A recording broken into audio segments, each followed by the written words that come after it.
One morning, actor Michael J. Fox noticed that his little finger was twitching. "I need to drink less," he thought, and without paying too much attention to it, he went to shoot another movie. It was 1990. Fox was enjoying the fame that came to him thanks to Back to the Future. He was happily married and was raising a son. The actor could hardly think that very soon his life would change forever. A year later, doctors would give him a terrible diagnosis: Parkinson's disease. This is a severe, incurable disease that leads to the destruction of the frontal lobes of the cerebral cortex. All that can be done is to slow down its effect with the help of drugs. His life seemed to have lost all meaning at one moment.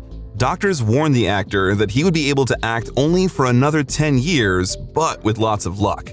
And yet, Michael pulled himself together, continued to work, and even help other people suffering from Parkinson's. What is the secret of his unbreakable optimism? This is the Biographer Express channel, and today we will tell the inspiring story of a man who proved to everyone that Parkinson's disease is not a death sentence. When Fox heard a disappointing diagnosis, he was only 29 years old, which is quite an early age for Parkinson's disease. Tremors, speech impairment, impaired motor coordination are just a few of the symptoms of this disease. It's what you can't see, the lack of an inner gyroscope, of a sense of balance, of peripheral perception. I mean, I'm sailing a ship on stormy seas on the brightest of days. The exact cause of the disease has not been established. For example, there is a version that it was because of the taking part of the scene of Back to the Future 3 where Marty McFly is strung up on the gallows. In fact, during the filming, Michael almost suffocated. According to other resources, the reason was the unfavorable ecology in the filming locations of the series Leo and Me. Fox subsequently told The Guardian, "I can think of 1,000 possible scenarios. I used to go fishing in a river near paper mills and eat the salmon I caught. I've been to a lot of farms. I smoked a lot of pot in high school when the government was poisoning the crops. But you can drive yourself crazy trying to figure it out." At first, he sought solace in alcohol. Fox liked to drink before that, but after he was diagnosed, the addiction finally got out of control. Heavy drinking could ruin his whole life faster than Parkinson's disease. Only the support of friends and his wife Tracy Pollan pulled him out of this state. "One day, I woke up in the morning on the sofa in the living room. A bottle of wine was spilled on the floor, a baby was crawling next to me, and my wife was standing," Fox recalls. In my opinion, it's worth giving an Oscar for one such moment, when your wife is standing behind you and staring, indifferently. After that, Michael pulled himself together and did not drink anymore. Never. "Oh yeah, I was a baby. It took me a long time to get to act together and start addressing it. It's such an insidious disease because when you're first diagnosed, what you're presenting is relatively minor. I had a twitching pinky and a sore shoulder. They said, 'You won't be able to work in a few years.' And I'm thinking, from this?" Hide was his first thought when he found out about the disease, and the actor tried to stick to this tactic to the last. With the words, "The pain will go away, but movies will remain," Michael returned to filming, almost without telling anyone about his illness. He was silent for 7 years.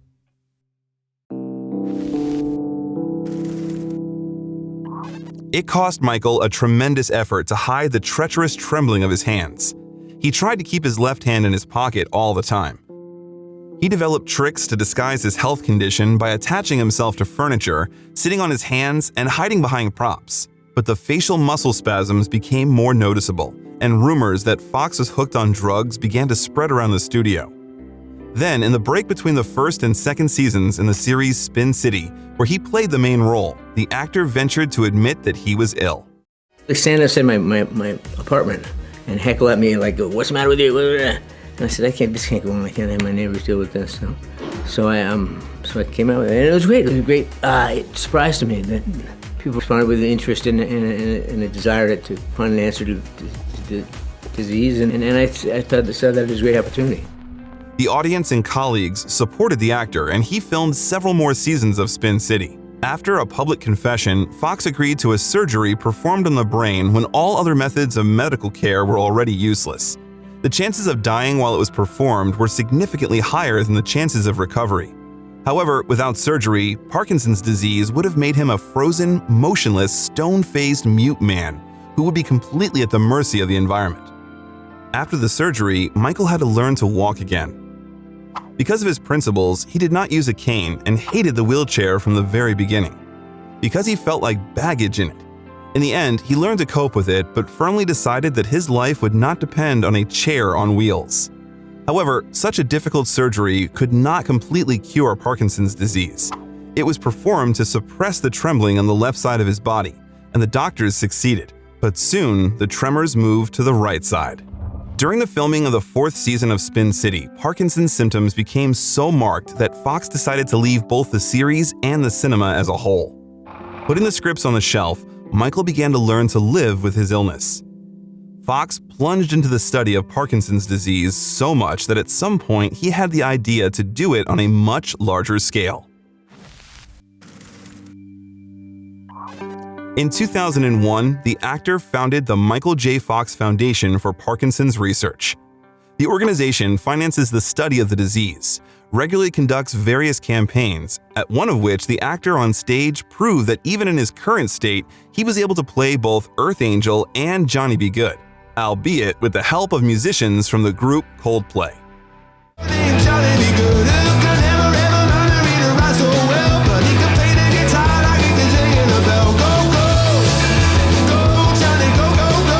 Michael and his colleagues managed to create a giant network of patients, scientists, and institutions.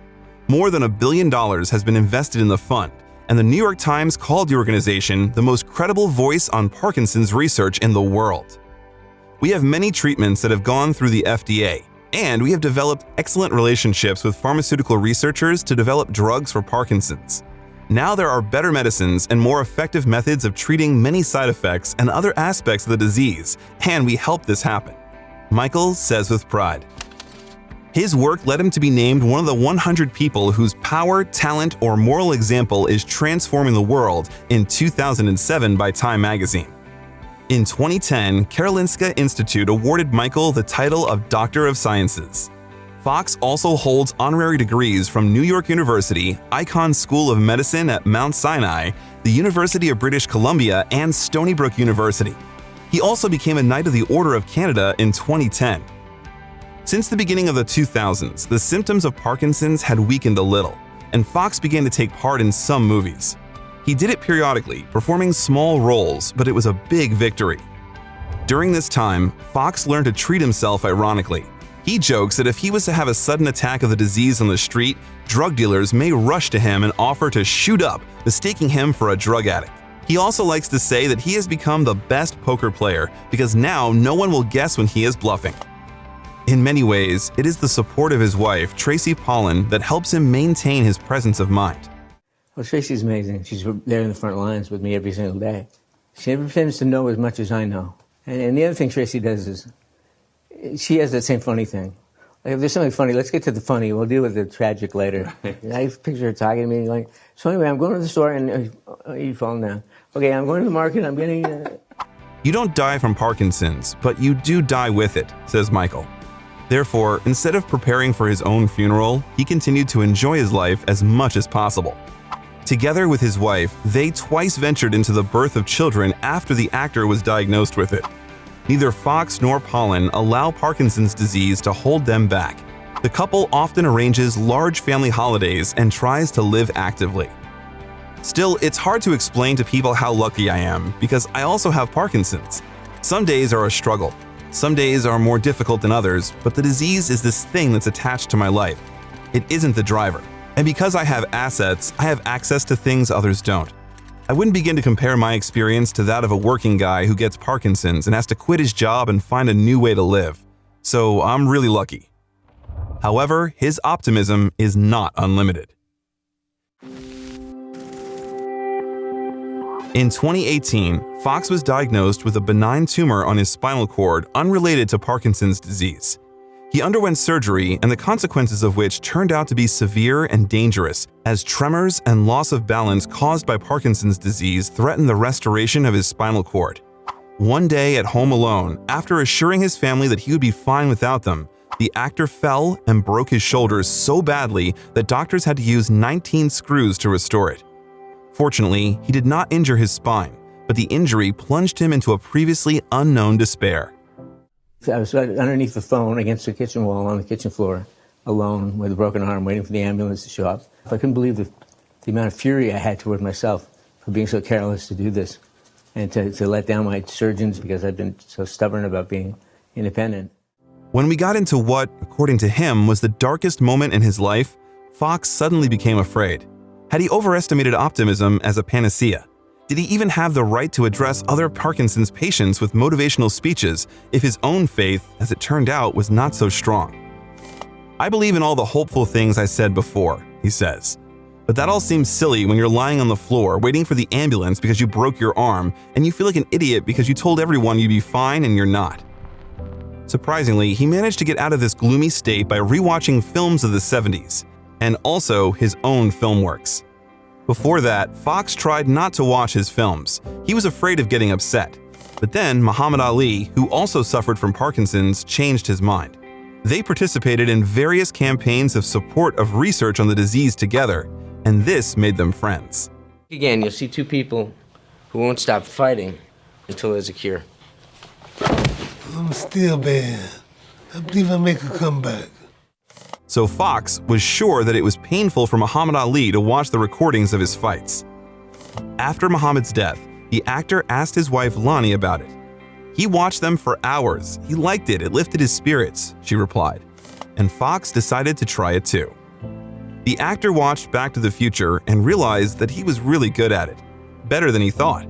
Fox suddenly realized the impact the franchise had on popular culture.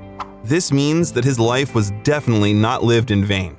To confirm this, you can write in the comments what roles of Michael you like. At that moment, being bedridden for a long time and watching old movies, he realized that the root of optimism lies in gratitude. It's important to pay tribute to what we've done and the lives we've touched. You need to take a step back from time to time to appreciate that most of life has been wonderful and there are still many reasons to live. Optimism is sustainable because you keep coming back to your gratitude. And part of gratitude is acceptance. And if you don't think you have anything to be grateful for, keep looking. Because you don't just receive optimism. You can't wait for things to be great and then be grateful for that. You've got to behave in a way that promotes that, Fox adds. As you remember, the doctors said that the actor would only be able to work for 10 years. He surpassed all expectations and thus emerged victorious from this unequal struggle for a long time. However, the symptoms were getting worse every year. Now the actor suffers from muscle rigidity, tremor, and speech problems. The disease also worsened his short-term memory. In his youth, he was proud of his ability to quickly memorize a huge amount of text, but due to the progressive Parkinson's, it became increasingly difficult for him to work with scripts. At some point, the actor realized that it was time to finish and in 2020 announced his retirement from cinema. There is a time for everything, and my time of putting in a 12-hour workday and memorizing 7 pages of dialogue is best behind me. I enter a second retirement. That could change because everything changes, but if this is the end of my acting career, so be it. After finishing his acting career, Michael J. Fox focused on writing books, the foundation, and his family. He admits that he can no longer dance, play the guitar, or draw. It is increasingly difficult for him to compose words, and sometimes he needs a wheelchair. I'm kind of a freak. It's weird that I've done as well as I have for as long as I have. As Fox said, his optimism has dimmed or softened over the years. Michael does not believe that during his lifetime scientists will find a cure for Parkinson's, although when the foundation was founded, he was sure that this would happen in a decade. But he accepted this fact with dignity. I'm actually having a really good time. People never believe me, but I love life. It's like I have a couple things I have to deal with, but I have things that I've been blessed with that are just incredible. Having lived with Parkinson's disease for 30 years, the actor still considers himself a happy person. Happiness is directly proportional to your ability to accept everything as it is, and inversely proportional to impatience and expectations. In 2022, Michael J. Fox received the honorary AARP Purpose Prize for the pioneering work that he and his foundation of the same name have done to research Parkinson's disease. I hope people see sincerity in the things I've said and done. If I've positively helped anybody with Parkinson's, that's great too. I appreciate the purpose and the opportunity to help the foundation, to be a part of something that's potentially so powerful and life-changing and world-changing. That's huge. Michael J. Fox is a truly courageous man who inspired many people not to give up no matter what. That's why we love him. Our team admires people like Michael, and we invite you to watch our other videos about no less iconic personalities. For example, you can watch the video about the death of Michael Jackson, who, overcoming terrible pain, did his best in his work to the end. Believe me, it's worth your time. And that's all for today. We will be grateful if you like this video and subscribe to our channel. See you soon.